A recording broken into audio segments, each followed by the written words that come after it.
Hello, every pony! Happy April Fool's Day! I hope you all aren't dying like I am because of all the April Fool's jokes. Hello, everyone! Welcome to today's stream. Don't worry, there are no April Fool's jokes here today. It would have been cool if I had prepared something, but not today, not today. Let me check. Microphone is actually on, right? Always gotta check. Okay, I think we're good. Hello, everyone. I hope you're all having a wonderful day so far.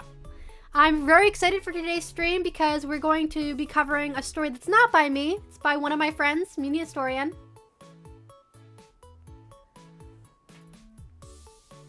And I think he does some really good stories.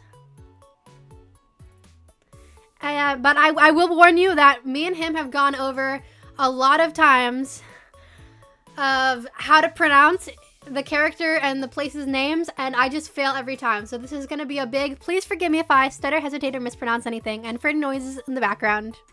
Yay! That's their old motto, we still say, but I always forget now because it's a lot harder to remember the motto live.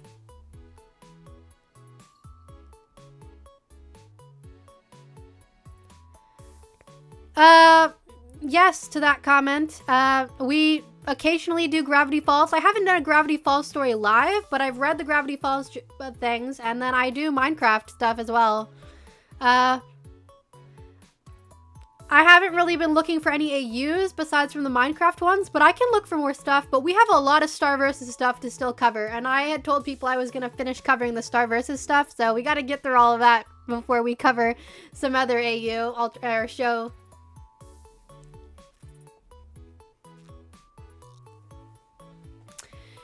Okay, let me see.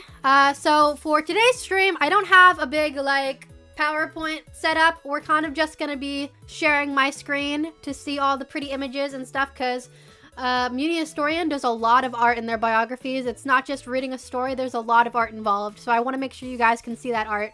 So we're gonna be sharing my screen, and hopefully it's not too messy and hectic. Okay, let's get right to it. Let me shrink myself down in front of this tree.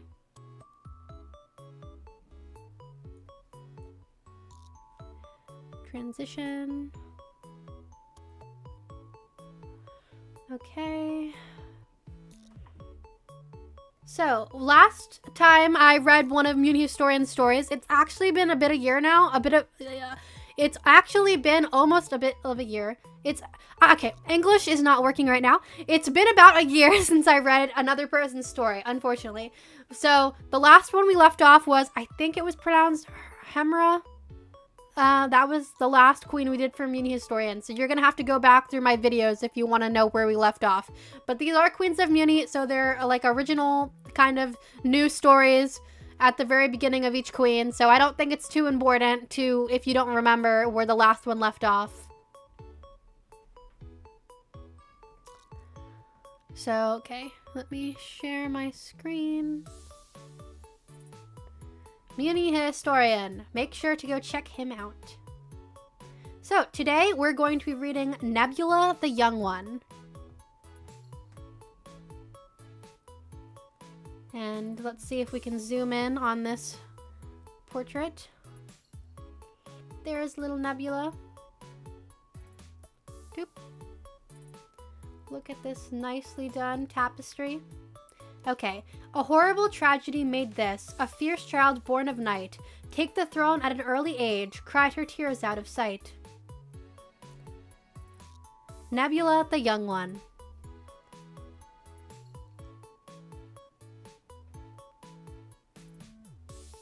Yeah, I always pronounced Hemra or Hermra wrong. I don't know how they're supposed to be pronounced. It's silly, but you know me. I have so much trouble pronouncing things. It's a problem when you want to be reading things. Okay, so here is the biographies are going to be sorted into 4 different parts. And we'll see how long this stream is. I don't know if this is going to be like a short stream or like a long stream. because it takes me like a long time to like edit these into like an hour-long video, so we'll see how long this is. Lots of fun though. Let's hope my voice doesn't die. Okay, Nebula the Young One, Biography Part 1. Wonderful portrait. Nebula the Young One. Born Spleenek 7th, 871 BS. Lived through to Thorax 21st, 760 BS. Reigned from 863 BS to 812 BS. Married to Rain Phoenix. Children: Nyx Butterfly, Asteria Butterfly, Robin, and Zora Butterfly. A horrible tragedy made this, a fierce child born of night, take the throne in an early age, cried her tears out of sight. Let's see, are we supposed to read this one first? I think so. Nebula's wand is made out of gold, with some onyx lining. The bottom crescent is silver and is filled with sour emeralds, found in East Luciolus. The gem in the top crescent is a fuchsia sapphire, not found on Mewni. For a time she had her mother's mill horse, Applejack, but after the meteor spell in 841 BS, he retired and a new mill horse, Dianthus, took over for the remainder of her ownership. Okay. Here we go. Princess Nebula was born on Spleenek 7th during the age of Hemra, or now known as 871 BS, to Queen Hemra and King Jab. She inherited her mother's eyes, but had her grandfather's blue hair, and had orange double-sided crescent moons on her cheeks. Nebula grew up very close to her mother Hemra. Her mother rarely let her out of her sights, even with her father Jab. Though her parents tried, Nebula was an only child for a while, receiving much affection from the castle staff as well as her family.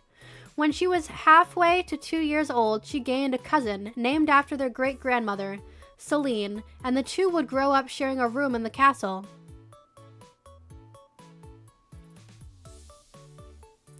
When she turned 4, her uncle Alexander began taking her out of the castle and mingling with the citizens of their capital. While she was showered with affection, Nebula would often hide behind her uncle's legs at the sights of other people, which was pretty much everywhere. But she slowly grew confident and played in the central park with the other children.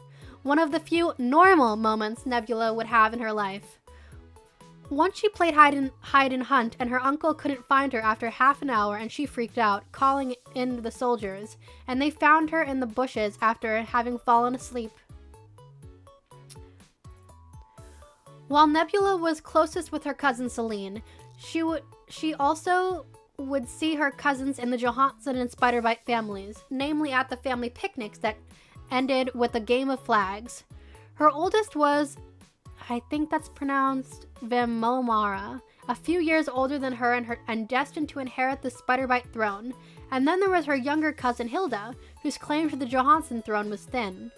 After Nebula turned 7 in 864 BS, the Phoenix family stopped by her castle, and she saw Rain Phoenix again. That night, while in a daze, almost asleep, her mother came in her room. She said she was leaving for a while, could be a few Selenes before she returned. Nebula asked her mother if she could go, but Hemra told her it was an adult trip, but that she would be back with many wondrous gifts. But she said all she really wanted was for her mommy and daddy to come back soon. Sadly, they never would. In the months her parents were gone, Nebula was cared for by her grandparents. It was also by her cousin Selene's parents too. While she loved her cousin, she did want a little brother or sister, and that wish came true because in Zamaronor of 863 BS, a month after her 8th birthday, she'd gotten letters saying her mother was pregnant. Nebula was overjoyed. While her parents' return was delayed, she would gain a new sibling.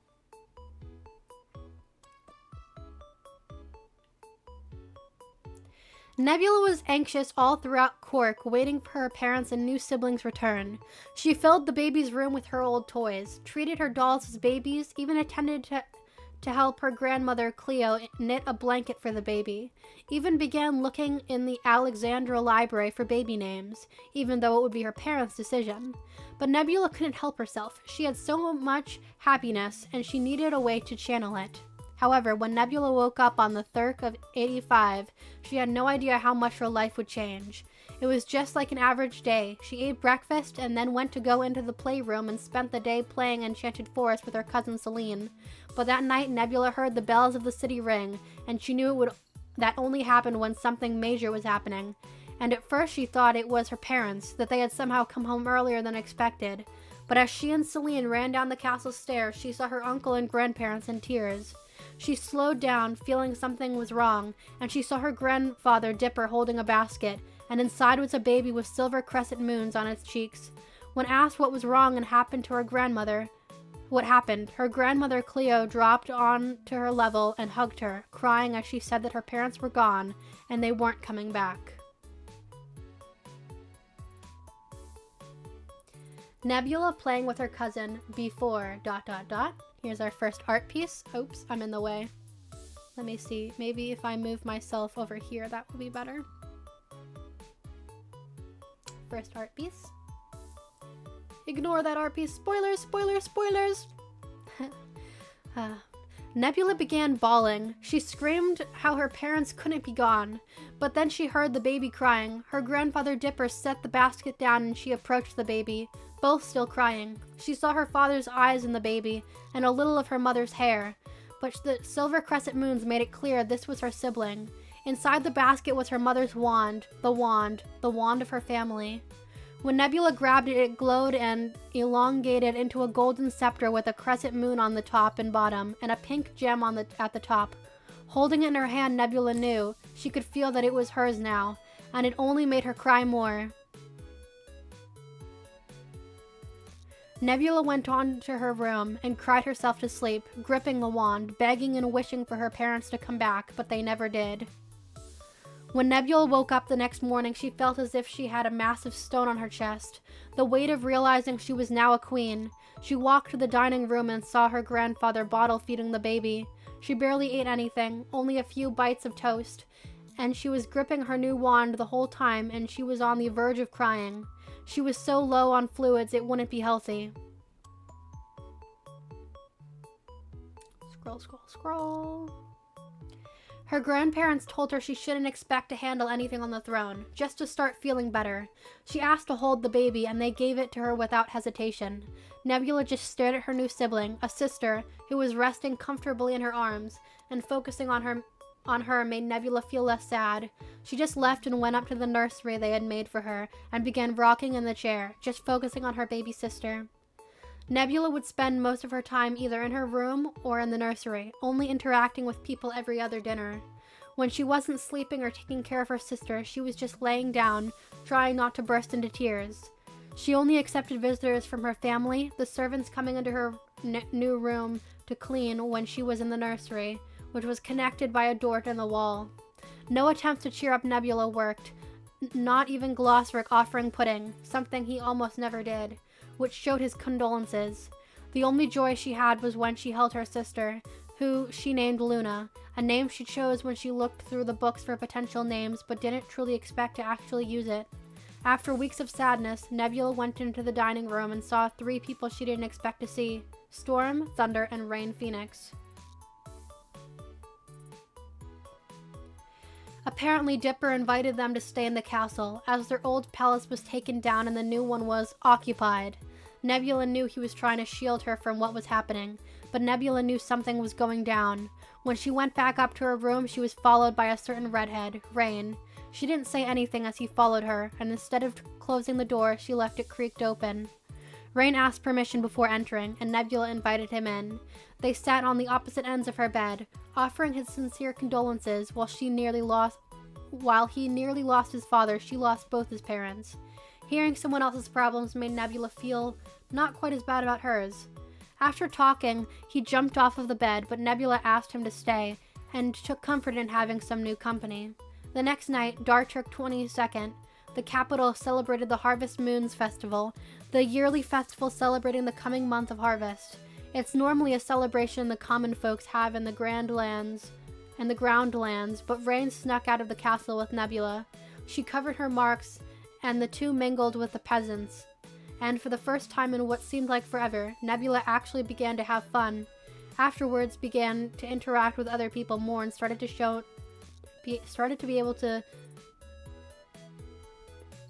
be the new face of the kingdom, though her grandfather still handled the royal duties.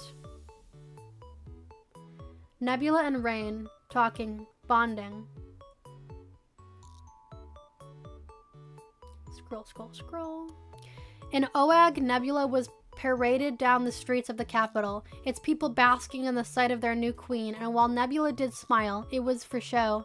She knew a war was coming, as much as her family and servants tried to hide it from her, but the rest of the kingdom knew, and even as a child, she knew if her people saw that their queen wasn't worried, then they should have no need to worry too. In Torix of 862 BS, the remains of Queen Hemra and King Jab were returned to the Butterfly, and Nebula's aunt Orbita came for the funeral at Moe's Tower. Afterwards, she and her uncle Alexander left with the Butterfly armies to go fight in the war. What little she knew was some bad wizard man used evil magic to try to take over New Phoenix, and the kingdoms were waging war against him because he killed her parents, and he enslaved others according to Rain. Come springtime, Nebula had an official coronation, her hair decorated in her mother's favorite flower, the Mazark buttercup, and while she put on a combination of plain and bare faces and a few face smiles, Nebula didn't feel any real joy. The fact is, she felt terrible, as it truly meant her mother was gone, that she was and now was a real queen, as she had heard from some of those in attendance. Though at the dinner with the other royals and a few nobles in attendance, Rain tripped and fell into a pie, and she felt she was going to pop a muscle laughing.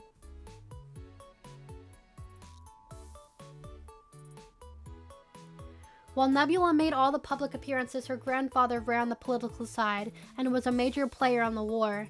In her free time, she went back to her previous hobbies of playing with toys and reading books, much to her cousin's delight. Celine was later made an official lady-in-waiting, accompanying her on her royal duties. Eventually, as the year passed and she developed a routine, Nebula grew to smile for real, but one tore her apart. While playing with her sister Luna, she spoke her first words, "Mama," and it made Nebula just burst into a combo of happy tears and sad tears. On one hand, she said her first word. On the other, their parents weren't here to see, and she called her Mama. She never thought of it till now, but she was basically her mother, feeding and playing with her, comforting her when she cried. This brought out a bitter joy in Nebula, and while she wouldn't stop caring for Luna, she promised she wouldn't let her not know who their parents were. While she did find balance being a mother, a kid, and a queen, two of them still didn't feel right to her, because she was way too young for either. This is when people started calling her the young one. Eventually, Nebula felt like starting magic training. Glossric didn't push it because she was younger than the others before her.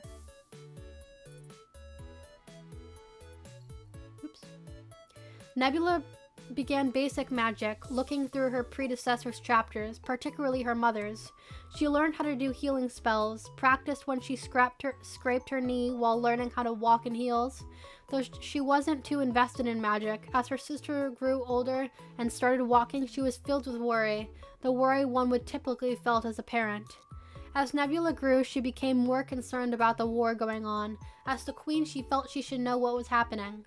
She asked her grandfather to tell her what was happening, but Dipper told her she didn't need to know, only that she needed to trust he was doing everything he could to end it, and to avenge her parents. While she didn't trust him, she couldn't help but feel While she did trust him, she couldn't help but feel she should do something. Call it being a queen or an avenging daughter. She wanted to see one of the soldiers who returned for answers to her question. And even though he was 4 times her age, he couldn't refuse the request of his queen. Nebula was devastated at hearing the information. The shadow infection, the shadow monster, the shadow emperor. All this was overwhelming, but Nebula gathered herself and wanted to do something that was truly effective against this army of darkness. In the past 2 years of emotions, she felt one she hadn't felt during that time, a powerful emotion, anger.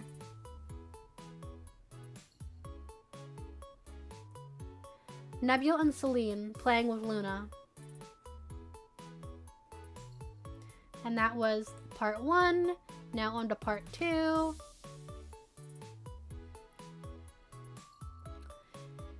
And to answer your question about how do you decide on cheek marks, well, for me, I like to, it really, I'd say it plays a part in, like, personality for me. I try to see what the queen's personality will be, and do any symbols, like, correlate with that?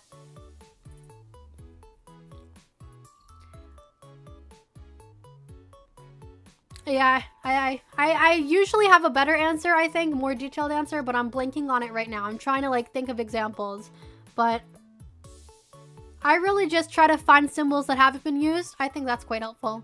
And then find something that seems like it could correlate with their personality. Okay, back to the story. Part 2. Throughout the remaining months of 861 BS, Nebula worked on a spell that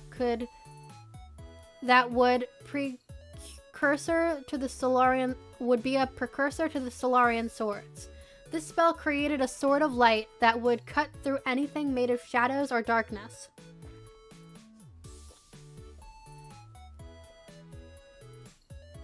But as she was only 10, she could not use the spell on the creatures herself, so she passed the spell to her uncle Alexander when he came to see Celine.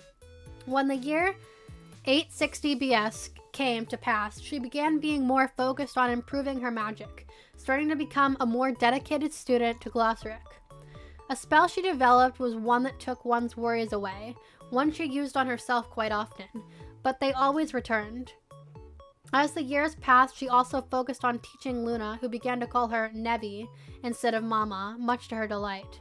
But she also developed an overprotective partner attitude. Once a servant gave Luna a fork instead of a spoon for soup, and she blasted him through the wall. Pushing aside her troubles with that spell started having an effect on her mind. While magic can go to one's head, this was different. Despite erasing her worries, it did not erase the emotions they created, and without a link to them, they caused her to have outbursts and emotional instability, causing her to become a completely different person than she was before.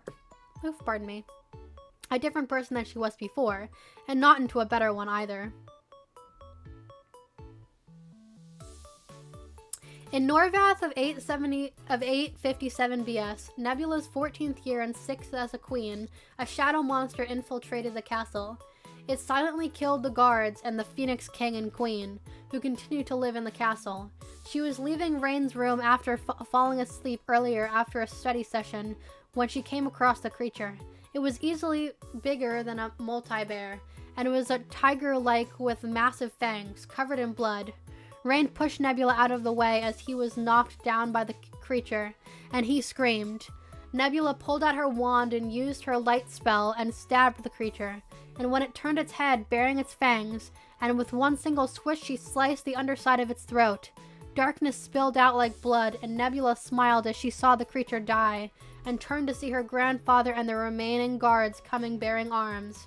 While everyone was glad the queen was safe, everyone was saddened by the death of the Phoenix King and Queen. The monster's dark magic overpowered the power of the Phoenix within the king. This meant that Rain's older brother Storm was the king, and he was off fighting in the war.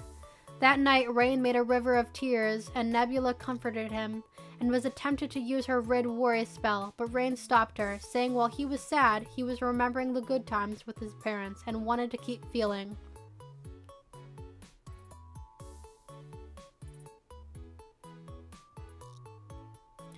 As the months passed, Nebula began to think about what Rain said, and how the pain also helped him remember. She recalled when she was in pain years ago, she would also remember her parents, though now as she simply used magic to get rid of her worries.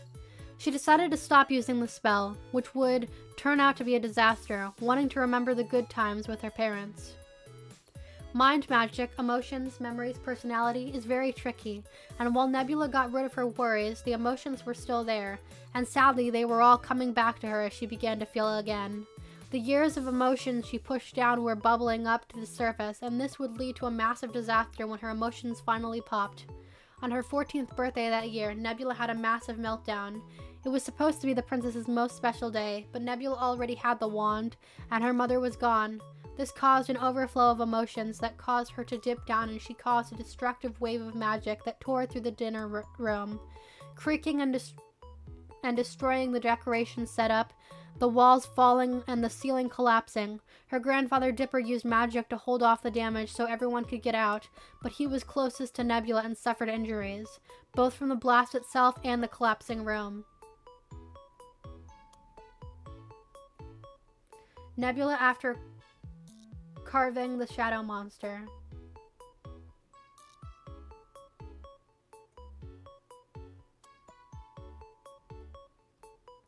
After having time to cool off, Nebula used her crescent healing spell to heal her grandfather's injuries. Nebula felt beyond bad about what she had done and retreated to her room, having the guards turn everyone away. Though her grandfather did come in, because the guards were more scared of him than her, even after the earlier incident. He stayed beside her, comforting her, and the next morning Nebula got bad news. Her grandmother Cleo had passed. This news devastated Nebula. She had lost another member of her family, as did Luna, her dear sister. The night before she saw real fear in her eyes, and now it was full of sadness. Her first instinct was to use her Red Worries spell, but she decided not to, for it was continued use of that spell that led to her meltdown the night before. She locked herself in her room that afternoon, but her sister snuck in through a secret passage and stayed with her. Soon the family stayed in the Mo Tower for the funeral, and Cleo was buried with Hemra. And though Nebula yearned to see them both again, she knew it would be a very long time till she would. She had been in the tower before, but this time she explored it, seeing the oldest records of her great-great-great-great-grandmother, Mo, and the hard times of her war. No matter what she went through, she came through, stronger than ever. When Nebula returned home, she was troubled when she saw the amount of funeral walks in the streets. She called the records and turned out a large number of people died in the recent week, more so than in months prior. She then remembered seeing something similar when she was a child and walked in town with her uncle. She looked at the records in the time, and there was a spike in the death count the week she remembered. She became passionate about finding out why so many people died. Looking in the old records the year she was born, there was a spike in deaths too, and 6 years before that. All throughout their kingdom there was an increase in the deaths every few years. She wondered what the cause could be, and noticed something else. A couple of weeks before the death spikes, there was an enormous rainfall.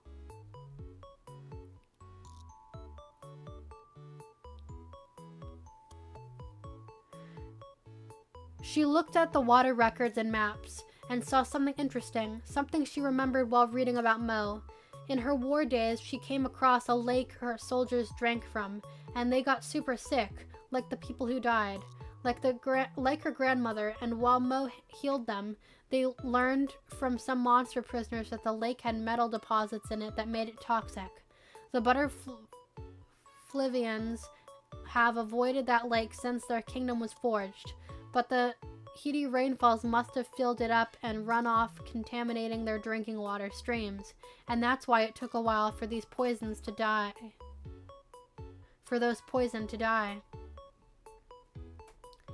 Now knowing what the problem was, Nebula had the lake boarded up, so when the rains filled it up, it wouldn't run off into their drinking waters. But there was still many who were getting sick, and the advanced healers were off in the war. Those that stayed weren't equipped for this. So Nebula used her training in healing and other books on healing magic, along with Glossric and Dipper, to devise an incantation. This healing incantation took a few days for Nebula to comprise, but she made it. One that would heal the sick of their poisoning and remove the remaining toxins from the river. On the night of Cork 9th, the 6th year of Nebula, known as 857 BS, a historic event happened. Nebula went to the roof of the tallest tower and shouted her incantation. Nebula dipped down again and summoned a massive rainstorm. The water that rained down wasn't normal, as it was pure blue, and that night every citizen in the capital and in the villages came out and bathed in the rain and drank from it. Those sick were healed, and the tainted water was cleansed of the toxic runoff. Nebula felt proud of what she accomplished, as did her grandfather Dipper, and when she saw her little sister playing in the rain, she had a big smile on her face. Nebula and her mass healing spell. Oops, spoiler. After her mass healing, Nebula began taking an interest in being a queen. She began to attend meetings with her ministers, learn the ins and outs of how the kingdom was run, and about the war. She left that part to her grandfather, but began taking on small responsibilities, one of which was making personal appearances in the city and villages. The presence of someone from the castle helped put the people at ease. She stopped using her worry spell, which allowed her to make clear-headed decisions that affect her kingdom, one of which was setting up a program, the Children's Aid Program. With the war happening, there were children left in the care of a single parent or even relatives like her cousin Celine, and some did not return. This program ensured resources would be provided for the children whose parents died, so no child would go hungry or cold in the night, and would also help out the family of the child. Should the child have no family, the Den Care program was formed. For children without a family, they were placed with others in a similar situation so they wouldn't be alone, and a den parent would look after them, care for them. Towards the end of the year, when Nebula walked down the street, she was greeted by many children for her help in their times of need, and she was filled with pride in the work she did and wanted to continue helping her people. The next year of 856 BS, Nebula began to attend her war meetings with her grandfather, and even though she didn't know half of what they were talking about, the high generals and war ministers looked at her for approval.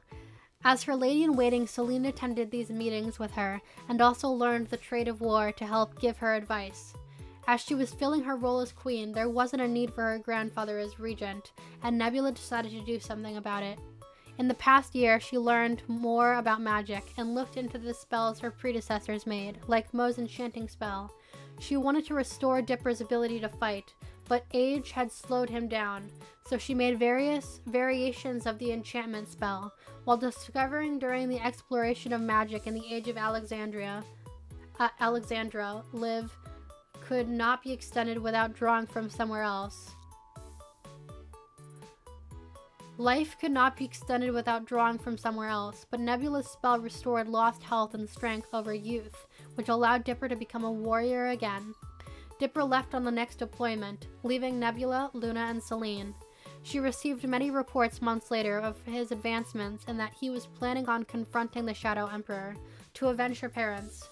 Nebula could only have felt happier with the news of it if she was the one who would kill him, but she had full confidence her grandfather would avenge Hemra and Jab, and that with this shadow war over, maybe Nebula could bring a time of peace and prosperity back to her people. When Norvath came and the year became 855 BS, Nebula began to pursue her feelings for Rain after she went through puberty. She had feelings for him for years now, but she was such an emotional wreck that she couldn't pursue them. But now she had stability in her life and felt she was ready for a relationship. When she confronted Rain about this, he received it well. In fact, he secretly had feelings for her as well. The two began to date, though not in public, as this was something new to them and Nebula was queen. What she had for breakfast would reach the guards at the edge of the outer walls of the castle, and they would know before she even took a bite. Though her cousin caught them sneaking a kiss late at night, but she swore not to tell, and confessed she had a thing for Prince Fang Spiderbite, Nebula's cousin, though he was unrelated to Celine herself. On the spring equinox, the day turned dark for a moment, and Nebula could sense a large wave of darkness, as did her aunt Zelena. A maid, she went to Glosric for an answer, and he responded with, "There's a definite shift in the balance of magic." Nebula took it as a sign, for her grandfather confronted the Shadow Emperor. though she was unclear if it was a good sign or a bad one. Nebula and Rain caught kissing by Celine.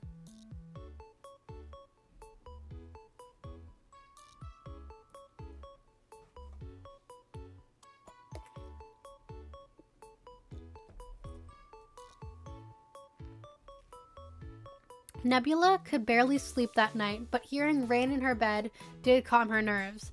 The next morning, Nebula received both wondrous and terrible news.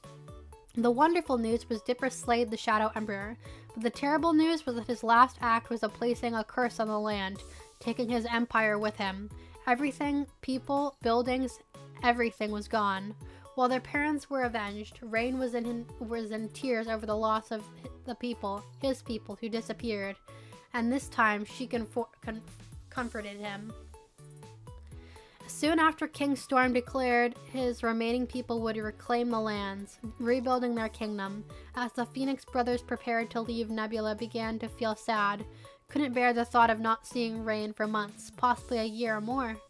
When the three brothers were leaving, though, through the front doors of the castle, Nebula yelled at them to wait, so loudly it was rumored the guards at the edge of the city could hear her.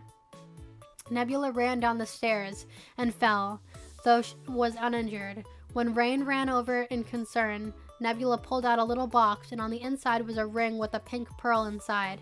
She asked Rain if he would be her king, and he responded with a kiss. That pearl ring was the very one Dipper made for Hemra, who passed it on to Nebula before she died, a symbol of love. Since then, it has become the official proposal ring of the butterfly family. The queen would present it to the prospective husband, and he would wear it till their wedding.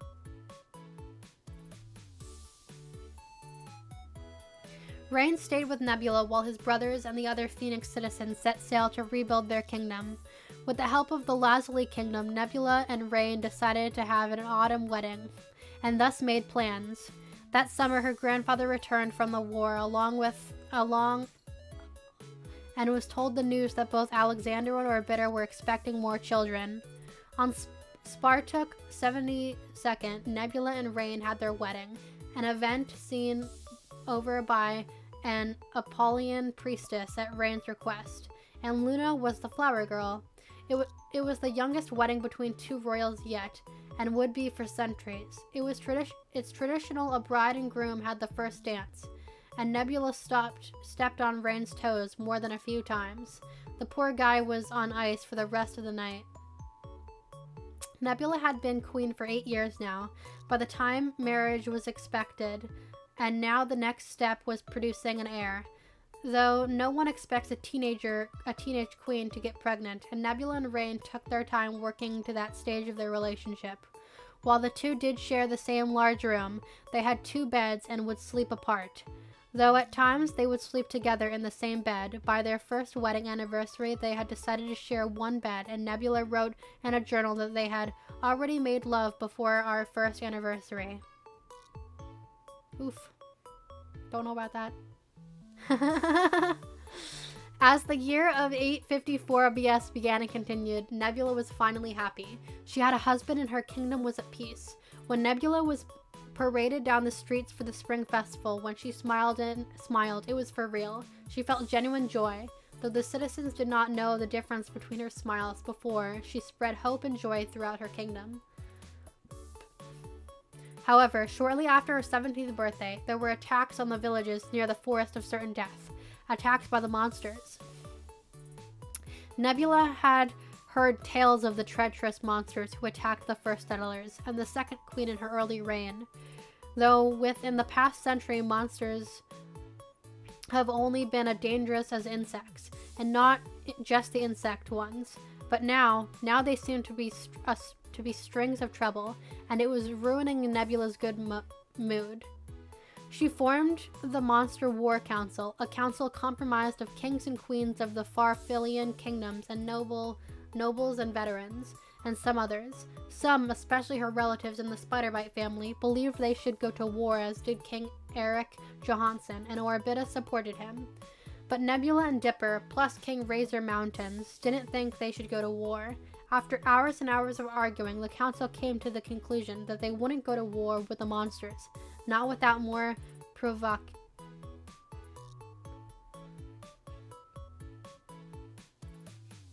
provocation. Not without being provoked. Nebula enjoying the 854 BS Spring Festival. Oop, and that was part 2. Get some more water. Just a minute.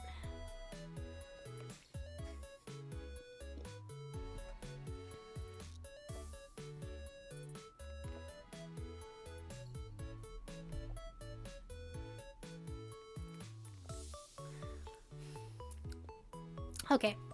While Nebula didn't want to go to war, she kept getting a request for her people to defend themselves, to attack the monsters first. But Nebula wanted to preserve what little peace there is between the humans and monsters. So she sent an invitation to the Monster King to discuss terms for peace. Sadly, Nebula's hopes for a peaceful resolution would be crushed. The Monster King sent back the invitation with a note attached saying, "Queen Nebula Butterfly, I can no longer sit back while you humans have come into our world and take over our lands. You used your magic to push us out of our lands, and yet you dare call us the invaders? Disgraceful. Your family and your people have used magic to intimidate us, and I won't stand for it anymore. We will reclaim what is ours." Well, that's the summarized version. A translator had to decipher it from the monster writing, and he kindly censored out parts. Nebula then set it on fire once she realized what it said.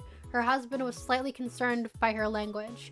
That night, she wrote in the Book of Spells, "To heck with the Monster King. I tried to arrange a peaceful negotiation, and he has the audacity to decline. Unforgivable. My ancestors won our land, and it's not like we forced them out. They left their homes when we expanded. We just took what was left behind. I still refuse to start a new war, but I'm starting to see it as a possibility if the monsters don't back off." Some words were censored because they were unladylike.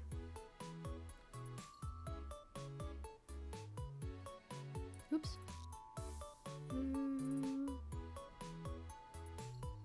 Nebula was mad the Monster King refused her invitation and grew angrier at the monsters when they continued to attack the villages. She received word from King Storm Phoenix that the monsters tried to take back the land the Phoenix Kingdom was rebuilding on. She got a similar letter from Queen Wyvern Dragonfly saying the monsters were causing trouble again, and one from the recently crowned King Sparks Firefly. These were days that really stressed her out, but brushing her sister Luna's hair helped calm her down. After her sister Luna's 9th birthday that year, she asked if she could have a warrior training, wanting to protect her kingdom like her uncle Alexander and grandfather Dipper. While she wasn't fond of the idea, she feared her sister would need to know how to fight in the future, and it was never too early to learn now to defend herself. So she arranged to let her sister train, and when she told Luna she was happy, she hugged her so tight that Nebula could barely breathe. As the years changed, Nebula grew up, but also grew more impatient and angrier with the monsters, as they continued to attack. During this time, Nebula received training in drawing out her magic. She already experienced powerful dips of magic, but she began to learn how to control it. She received lessons from her uncle Alexander and Aunt Zelina, rather than attending an academy.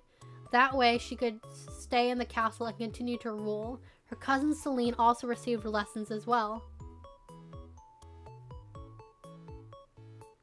In the year 850 BS, Nebula's cousin Celine sent terrified news. Celine had been dating Fang Spiderbite, the second born of the Spiderbite line, but the heiress Princess Widow Spiderbite, right before her coronation, was killed. It was by a group of frogmen who lived in the swamps above the forest of unlikely spiderbites, and Celine had made sure to include the frogmen were executed, as she signed it in the blood of the frogmen.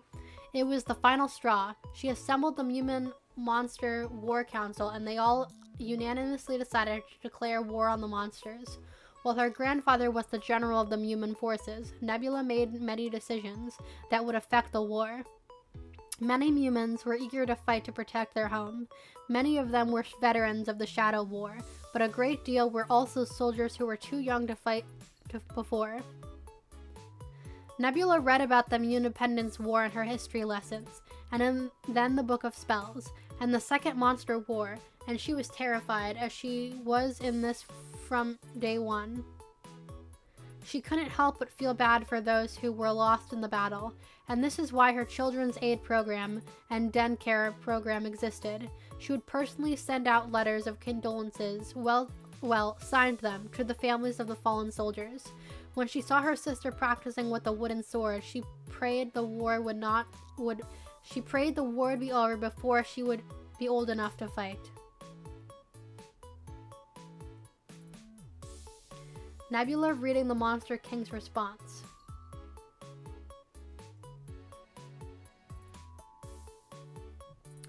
The war continued on for years, with Nebula mainly remaining in the castle, though she did make some battlefield appearances as a moral supporter of the soldiers.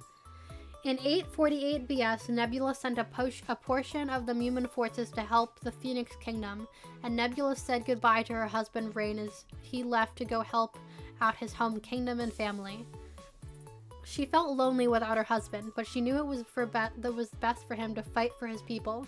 During this time, she focused on the war at home and sent resources to help the spider bites as they were hit hard by the Shadow War, and her relatives were also emotionally wrecked by the death of the Widow, meaning Fang would become the king. She tried her best to stay calm for her people, but Nebula was a mess inside. She heard her husband was injured in battle near the swamps at the south of West Luciolis and was incredibly worried, though was thankful when she heard he was making a full recovery. While she wasn't a fighter herself, she did resurrect her foremother Mo's enchantment spell and used it on the citizens who had a desire to fight and defend, but lacked the physical means, so she gave them the strength to do so, and with their soldier members down, they needed all the volunteers they could get. The summer of 847 BS was a big point in the war. The Dragonfly Kingdom had little support with their monsters and had infiltrated the palace. With Hecapu's help, they portaled to the palace with Dipper and Romulus, but they were too late. The monsters were dead, but so was Queen Wavered, and her son Albion was gone. Her grandfather personally left to go find the prince, now a king. She stayed for a couple weeks to help with the protection of the palace and the army, using her magic to help enhance them. When Dipper returned with King Albion, Nebula left, already having Mumin forces sent to the kingdom to help, but he stayed behind to personally guard the king. When Nebula returned, she quickly heard of a mysterious warrior, younger than most, but was a beast in battle. While Nebula was pleased to hear of a star warrior, she realized who it was. She was both furious and sad. Her sister Luna returned home after visiting Hilda. She noticed a mark on her arm, one that would have matched an injury the mysterious warrior sustained, and when Nebula confronted her about it, Luna did not deny. In fact, she confirmed it. The emotions Nebula experienced were too much to handle in one night, so she sent Luna to her room, and the next day the entire castle would hear them arguing. Nebula was screaming at her sister at how irresponsible it was for her to go and fight, but Luna rebutted, saying that she was trained for this, and this is why she trained. They continued to argue, Luna saying she was a princess, and she could do what she wanted. Nebula's next words echoed throughout the castle and history. Princess, I am the Queen of Mewni. The only authority higher than me is the celestial deities themselves. But Luna actually had a rational remark to that. That was also famous. And you've been the queen most of your life because mother and father were killed. I fight to keep others from losing their parents, to keep them from the pain we felt. Nebula followed with, and what if you're killed? Luna responded with, and so what if I am? Every monster I fight and defeat keeps them from taking away a child's parent. As a princess, I have to do what's best for our people, and keeping them safe is what I'm destined for. After further arguing, Nebula began to see Luna was right. She couldn't argue with the fact that Luna was a fantastic warrior, and without her there would be more dead soldiers, more dead parents. The next morning, Nebula declared Luna second general. She was only under Dipper in the army. It didn't stop her from worrying, but Nebula accepted her sister's destiny was on the battlefield protecting their people.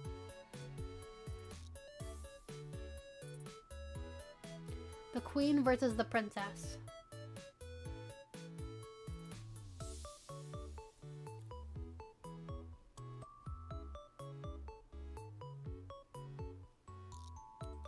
Years passed as the Third Monster War progressed, wins and losses on both sides. While there were more mages nowadays, the Mewmons were spread out all over, making it difficult to obtain victory. By 842 BS, a lot had happened. Dipper retired and Luna became full general of the Mewman forces. Her cousin Hilda became a queen, and Celine married Prince Fang, the two becoming king and queen Spiderbite. At the wedding, she heard about how the Spiderbite kingdom was suffering as they had the longest border with the Monster Nation. Her cousin Fang feared there might not be a kingdom for his future kids to inherit. She heard similar reports in the Luciolus and Lobelian kingdoms. The Robin kingdom provided support where they could. Nebula said enough at the wedding. She said that the war had gone on long enough, that they were suffering long enough. Next year, I promise you, there will be peace, she promised her cousins. Nebula began studying powerful magics, one swift action to end the war, to end the suffering. She stayed away from the dark magic, forbidding the use of such practices many years ago, and began looking at the stars and celestial objects. She spent quite a while researching the magic, didn't even celebrate Stump Day to continue researching, and upon reading translations from a monster pyramid her mother discovered decades ago, Nebula might have discovered an answer. Years passed as the Third Monster War. Oh, that's a repeat.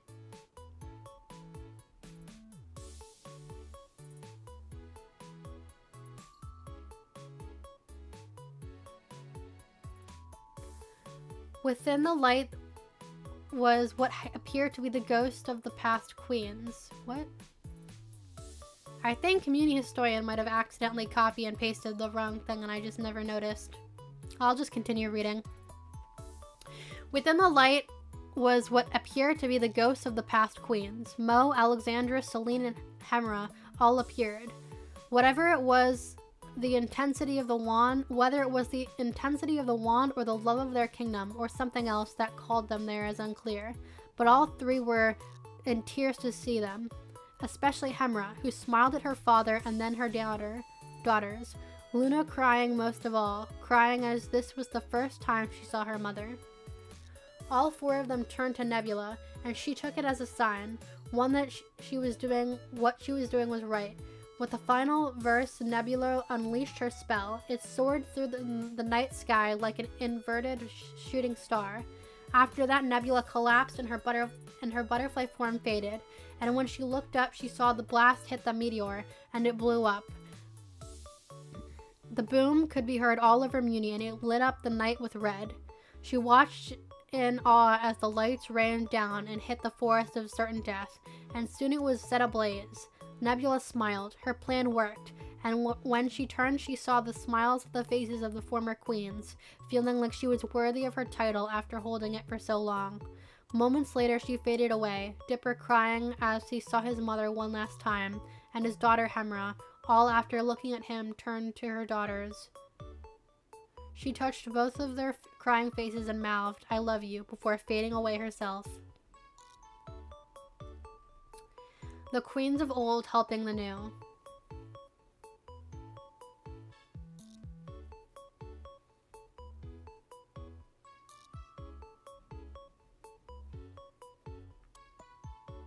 Days later, Nebula received a letter from the Monster King, who agreed to surrender and retreat the monster forces if she agreed to do the same.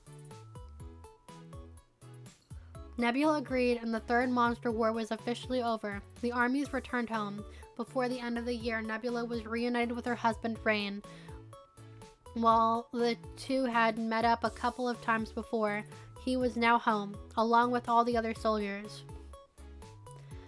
The year 840 BS came, and it started a new time of peace for the Mewmans, focusing on restoring their worn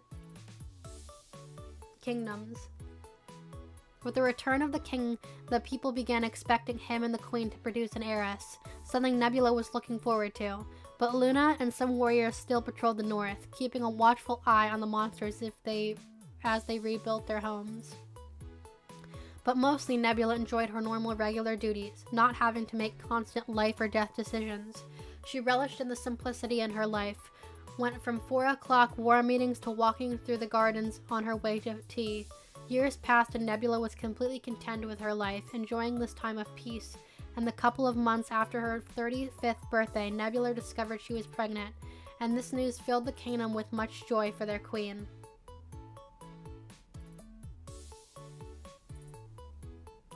Nebula was filled with much joy and joked that Luna was going to be a big sister. Though she was going to have a natural child, she still felt motherly towards Luna. Her pregnancy continued into the beginning of 8835 BS, but not long into it, Nebula went into labor, and on Torek 7th, she gave birth to her daughter. Her baby girl was named Nyx, meaning starry sky, and in reference to her yellow star marks. She was born with her grandfather Jab's dirty blonde hair and had her father orange eyes, but also her bangs were the same red as his hair. After 28 years as queen, Nebula had an heir. To some, that time might seem long, but Nebula was a child queen. Nebula loved her daughter, as did her family, and the people did too. A month after she gave birth, she was paraded down the streets of their city. Everyone smiled and awed at the new princess, but she was still very protective of her child, never took her out of her range of vision. But as Nyx grew, she didn't need Nebula's constant attention, and so Nebula set out to have another child. And in 832 BS, she became pregnant and the next year gave birth to a second daughter in Norvath 73. This daughter reigns full red hair but Nebula's pink eyes, naming her Asteria, as an ancient word that meant the shining star lights up the dark. The brightest star in the Silkworm constellation, which shined in the sky and had pink 7-pointed stars on her cheeks.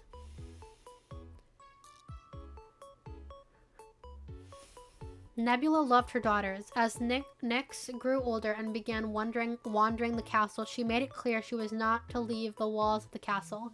She would play anywhere in the castle, but she would not leave it. Nebula wanted to keep her safe. Speaking of safe, her sister chose a name for her family, Riordan, because earlier Nebula awarded her nobility in exchange of the lands that bordered the Forest of Certain Death, and her descendants would be in charge of the armed forces for generations to come. Her sister finally decided on a name because she was pregnant, and in 830 BS gave birth to Lady Mercury Riordan, and Nebula was excited for her sister. Her sister also made knighthood the code of the warriors who vowed to protect the kingdom, and even while breastfeeding, trained squires to become knights. The kingdom was whole and has a bright future, and speaking of future, Nebula's family was getting even bigger. On Stump Day of 829 BS, Nyx announced her third pregnancy, and on Cork 7th, she gave birth to her third daughter, Zoria, literally star, and first Mumian, who had Nebula's blue hair and purple eyes, a mix of her parents' hair color, and bared dark purple 5-pointed stars on her cheeks. Nebula's life was full of joy, though as her daughters would get older, there would be some challenges she wasn't ready for. Nebula and Rain with their new daughter. And that is the end of part 3. One more part to go.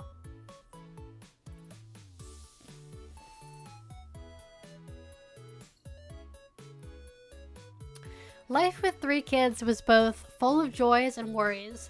She restricted her children to the castle grounds. Whenever she takes them out, they have large entourage of guards. She had sort of a figurative bubble of protection around her daughters.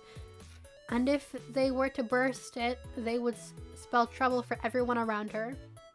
In 826 BS, Nebula went to go retrieve her daughter Zoria from her nap from snack time, but she wasn't in her bed, not in the room. She freaked out, of course, and immediately began searching the castle, but when she came up with nothing, she was convinced Zoria was somewhere in the secret passages within the walls of the castle, as the guards outside were tighter than Zekorika's grip, so she began blasting the walls.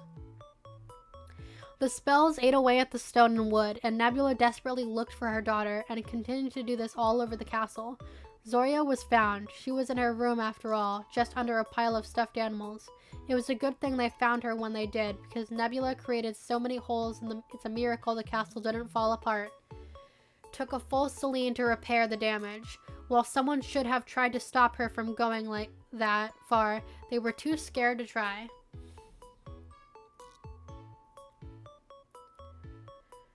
Despite being very protective of her daughters, she let them have free range of the castle, so long as she knew where they were. Since her children were full of depression and sorrow, she let her kids do what they wanted to make them happy. When her daughter Nyx turned 10 in 825 BS, she took her to the Silver Bell Ball, which was held in the Mountain Kingdom that year. She brought half their soldiers as a secret secretary and kept Nyx away from the windows of the carriage. While Asteria and Zoria didn't mind being confined to the castle, Nyx inherited Hemra's adventurous spirit.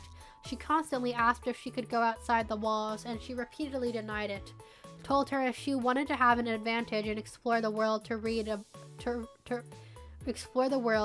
book, as they were full of information on the lands of their continent and the others in the world. Nyx took her advice, but Nebula didn't realize it caused an even bigger storm to brew in her daughter's mind. As years passed, Nyx stopped asking about the outside world and started wondering what was beyond their own world. When Nyx turned 14, Nebula passed the wand to her daughter, had it for 42 years, long enough, but what surprised her was Nyx's wand was a hatchet, and there was a sly smile on her face. A minute later, Nyx opened a dimensional portal and hopped through, and in the following seconds, Nebula experienced a heart attack.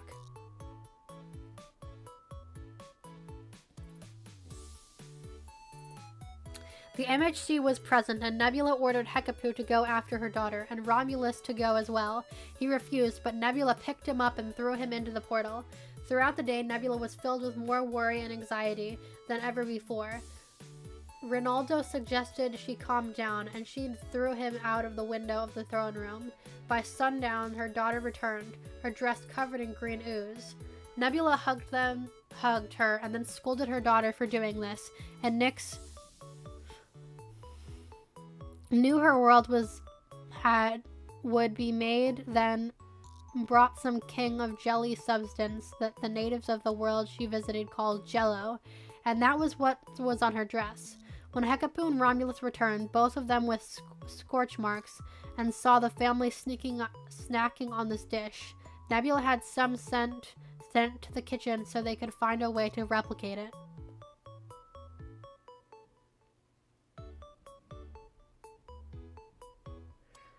Sorry, that part didn't make much sense. I try to guess sometimes with what the grammatical mistakes are supposed to mean, but I couldn't figure that one out.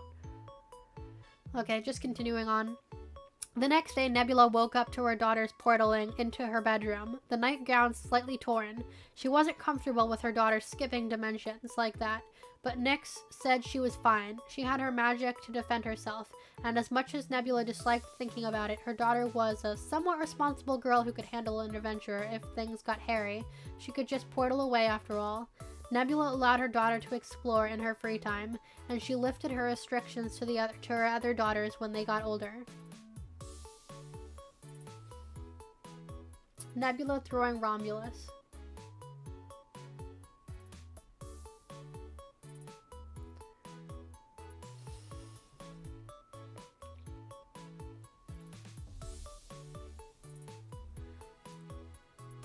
Time passed. Nebula enjoyed hearing the tales of her daughter's adventures, but when Asteria and Zoria asked to go, she said they were too young. In 820 BS, Nyx went through puberty, and it was also the year she decided to have a song made about her daughter and performed at the Harvest Moon Festival, and that began the tradition of Song Day, which the people loved. As for her other daughters, Asteria became a bit of an astronomer. Dipper would show her charts of the stars and he saw on his journey. Her youngest, Zora, she was a trickster, a prankster, with the castle staff as her targets. Overall, Nebula loved her family, and while her and Rain only really talked about one child, they wouldn't trade Asteria and Zoria for anything. But sadly, in 817 BS, Dipper passed away in his sleep, and it just devastated Nebula and her sister Luna. The family buried him with his parents and his daughter Hemra, who Nebula knew was patiently waiting to be reunited with her and Luna.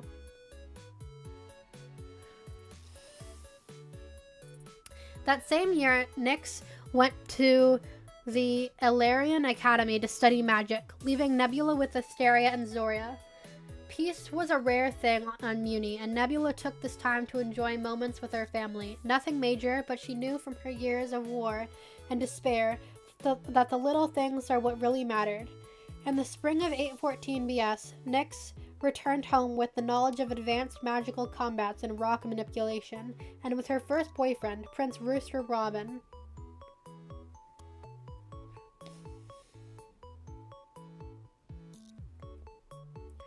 Rooster Robin was 20 and Nyx was 21. They were a very cute couple, Nyx thinking she might marry him. However, that summer, Nebula awoke to Nyx crying and cursing. Throughout the halls, words were foul. They would have made Dipper blush if he were alive. At breakfast, Nyx didn't want to talk about it, but she said, "If Rooster ever sets foot in this castle again, I'm cutting off his..." And that was all the explanation Nebula needed. As to Asteria, who stated, I told you the stars said he wasn't the right one." Later that year, Nebula went on with a visiting prince, Flint Lasley. The guy was 19 going on 20, and Nyx was about to turn 22, and fell in love all over again. Nebula was happy for her daughter. Asteria decided to travel the world rather than attend an academy like Nyx. See the stars as Dipper did. Zoria wasn't sure what she wanted to do. One day she passed by her room and heard her ranting about a boy into her journal, but Nebula heard she had a crush on him, and after an embarrassing moment, Nebula told Zoria if she liked the boy to just kiss him. That night, she and Rain were startled when Nyx was cursing again. This time, Nebula was going to drag the man by his... Well, she was going to throw him out the door, but then she saw Nyx and Zoria screaming. The later in a bed sheet robe. She realized what was happening quickly and felt a little guilty. Luckily, there was no bloodshed. They narrowly avoided that, but things between Zoria and Nyx were never really the same. After what happened with Nyx and Zoria, the first went on a 2-week dimensional journey, returning with a new necklace, but also a scar claw mark on her right shoulder. When summer was rearing its end and the autumn approached, Nebula began discussing passing the crown to Nyx, who jumped on the idea. They spent the first few months planning on it, and Nyx's 23rd birthday in 812 BS, she was crowned queen. After almost 50 years, the kingdom had its new queen, Nyx. With Nyx queen, Nebula had no clue what to do with her newfound freedom, but eventually decided to do what she always wanted, to travel. She and Rain took a small ship and sailed around the world, and traveled to lands she herself had only read about. She visited the Phoenix Kingdom Rain's nephew Cinders currently ruled, and they also went to the Denial Kingdom and spent some time in the sun and admired the pyramids they built and lived in. She and Rain returned home in 806 BS after years of travel, returned home in the time for Nyx's wedding to Felix Firefly. She sadly missed the wedding of Zoria, as well as Asteria's to none other than that Rooster Robin, becoming a queen. When she saw Asteria, she questioned her on it. She said she did too, but it was written in the stars. She decided to stay home and take up other activities as hobbies, like gardening and knitting, Nebula hoping she could be making little socks and onesies pretty soon.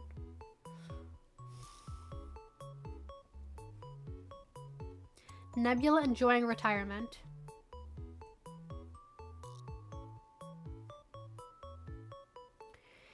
Nebula didn't have to wait too long, as in 800 BS, her daughter Asteria got pregnant and gave birth to Princess Carrie Robin. The following year, Nyx got pregnant and gave birth to her heiress Eternia in 798 BS. And while Nebula didn't see Carrie often, she was in constant contact with Eternia. She knitted her a wardrobe of baby dresses and socks. However, in 797 BS, Nebula got terrible news from Zoya. In the past years, her youngest married Flint, and Zoya was known for her illusion magic. She would use it to put on performances and plays, bringing happiness to many people. But the news was that Zoya had a disease, one that required long-term treatment. And while recovery was a guarantee, there was a complication. Zoya was pregnant. She came to her mother with a heartbreaking choice, because she couldn't take the treatment while she was pregnant. So she had two options: abort the child and take the treatment, or stay pregnant and carry the child, but doing so the disease would drain her and put her life in danger, and her baby. Bottom line, if she chooses the second route, she could very much die, and her baby too. And if she waited too long, the treatment would be ineffective and her chances of survival wouldn't be the same as with the treatment, but lower if she stayed pregnant. Trigger warning abortion, I guess. Nebula told Zoya it was her choice, but she should do what she feels right. While Zoya would live and have many future kids, she decided to carry out this one. The disease made her pregnancy tough, and her pregnancy aggravated the disease, and she couldn't take the most effective pain eliminators because she was pregnant. Nebula could see the pain in her daughter's eyes, but she also knew Zoya was determined to see this through. In early 796 BS, Zoya looked awful, but her baby was still alive. Sadly, when she went into labor, Zoya passed away, and in order to save the baby, they had to cut the baby out. Soon, okay, a C-section. Soon, Nebula heard the weak cries of a child. While she was devastated at the loss of her daughter, her grandchild survived. Was weak but survived. Zoya was buried in the crypt, and the child, Cause, was going to be taken in by Flint to the Lasley Kingdom, much to the sadness of the family. However, on his way, he was ambushed by a group of bandit monsters who had snuck into the kingdom, and Flint died protecting his child. While Nyx had mixed feelings about the child, Nyx took him in with her children. The second daughter, Etheria, was born the next year in 795 BS, and her own son, Kratos, in 790 BS. Cause kinda felt like he was a fourth sibling with them over a cousin, and they felt that way too. Nebula had hoped that her meteor spell decades ago would have ended the fighting, least for as long as the spell of death performed almost 200 years ago. But Nyx revealed the problems with the monsters before the death of Flint. She had a potential fiancé who was a monster in disguise who tried to kill her. Nebula tried not to overreact to that information, but she also didn't want to think that another war could happen. Not so soon. When Eternia was 8, Nebula escorted her to the Riodan land. Her mother agreed to send Eternia for night training, and Nebula saw other kids of nobility there too. Not surprising, as Dame Duchess Bellona, one of the daughters of her sister Luna, was one of the best knights in Mewni, and they wanted to learn from one of the best.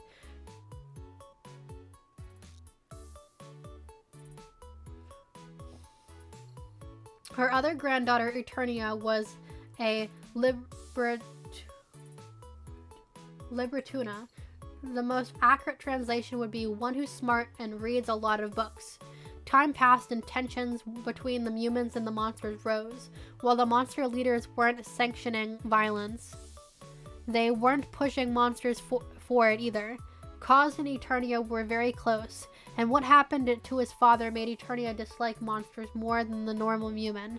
She would see Nyx's growing concerns about the potential conflict between the two races, and Nebula told her sometimes it's better to attack than to react, and other times it's better to just be prepared. Told Nyx to decide which action she thinks would be best. Grandma Nebula. Cute knitting little onesies.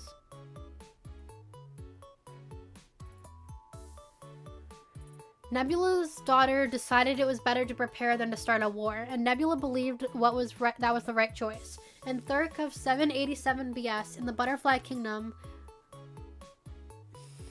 the Butterfly Kingdom celebrated their 200-year anniversary of their kingdom, as it was that long ago that their capital was completed, and it was the birthday of Queen Alexandra. That night, monsters snuck into and attempted to assassinate Nyx. but Cause stopped them by shooting one with an arrow that gave away its position, and the others were captured. Nebula was furious and suggested Nynx consider war, but the Monster King disavowed their people's involvement, and this was a rogue group, though neither believed a word of it. At the monster's execution, she uttered, I should have finished them off when I had the chance, smiled when their heads rolled. The attempted assassination of Nynx led her granddaughter Eternia to really start disliking monsters, and Cause's dislike of them only grew more. Cause wasn't the warrior or knight's type, but he was good with an arrow, took lessons in sharpshooting. In 784 BS, Eternia gained the magic wand, and Nebula witnessed it turn into what could be described as a handle of a sword, which was fitting for her granddaughter. A couple of years later, on Eternia's 16th birthday, Nebula arranged a special ceremony where she was knighted, the first butterfly princess to receive the Dom title. As time grew, the tensions between monsters and humans did as well. Nebula and Nynx feared war, but Nynx, from hearing Nebula's stories and seeing the results of it in the other dimensions. So, Nynx made a decision that was best for her kingdom. In 777 BS, Nynx passed the throne to her daughter Eternia, feeling if war was coming, they would need a queen who would handle it, the first Night Queen. Her granddaughter Eternia was a great warrior, but also was a powerful mage. After her baby evaluation, Nyx told Nebula that her potential was above even Selene. Her other granddaughter, Eternia, wasn't one for war, though. She tried to think of a way to try to resolve the issue between the humans and the monsters peacefully. Many complimented she was a wise beyond her years, and Nebula thought if anyone could bring peace, it would be her. In 774 BS, Eternia was sent on a diplomatic mission to try to find a way to stop the war that all saw coming. Eternia went to the Forest of Certain Death, and a couple of weeks later a man from her entourage, bloody and scared, had said the Monster King died before they got there, and that the new one had the party ambushed and Eternia was killed. This news shook the family, and that night Eternia said that they were going to war. And Etheria was killed. Okay. This new war, now known as the Eternane War, was the largest and nastiest war yet. There were many soldiers in the human armies on both sides, likely stemming from the majority of the soldiers being the grandchildren of veterans who fought in the Third Monster War, telling them horrific stories about it. Nebula was deeply saddened it came to this, but the monsters left us no other choice, was the words of both her and Eternia. As she turned 100 in 771 BS, Nebula did not participate in this war. I've had my fill of war more than once long before your mother was born. As her days began to end, Nebula and Rain would often be found in the Alexandra Library, spending their days silently reading somewhere, remembering the times when there wasn't war. Nebula passed away in Torax 21st of 760 BS from natural causes. She was 111 years old. Nebula was buried in the crypts with her mother and father, finally reuniting after almost over 100 years, and with Etheria, whose remains were recovered. She would be followed by Rain 12 years later. Nebula was the sixth queen of Mewni, known as the young one, the child, but also the mother, the savior, the survivor. Nebula was a much beloved queen and was missed for decades. So ends the life of Nebula, the Young One. Nebula in her final days. And that was the biography of Nebula, the Young One by mewni-historian on DeviantArt.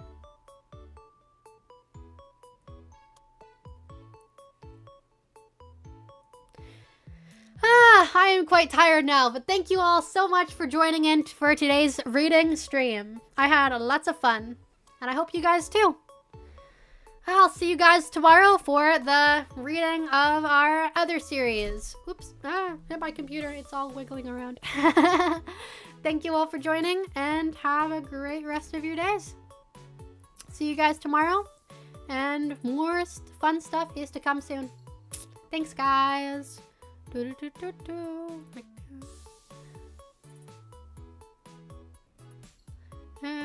we go. Just took